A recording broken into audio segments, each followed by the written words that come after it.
Daisy, you've got a story for us about, climate change.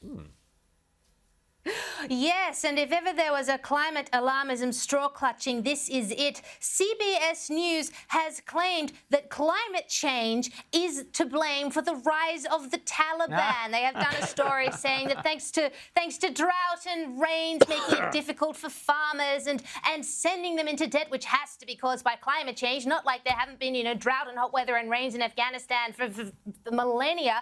That's driven them right into the arms of the Taliban because they've had no other choice. Now, the funny thing about this is that it comes exactly as the Taliban is saying they intend to fight climate change. They're going to be a global power fighting climate change.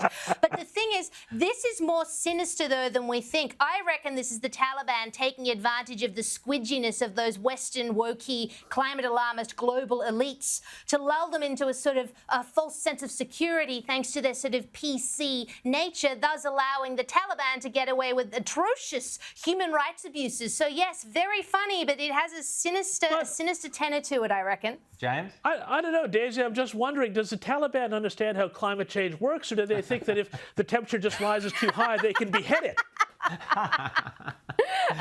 But you're You may right. have a point you're there. right. But there's two things at play here. Firstly, what the left in America are trying to do is, of course, divert attention from the disaster of the Biden administration by saying, oh, no, it wasn't Joe Biden and Kamala Harris's fault. It was climate change, which is the great bogeyman they can throw at anything.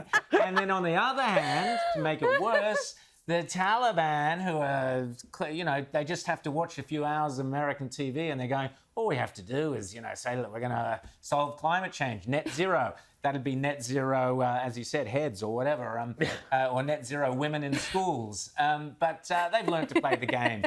We had the other day, the Taliban saying they were going to be nicer to women because Jacinda Ardern had asked them to be nicer to women.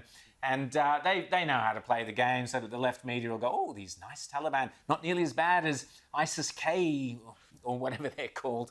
Anyway.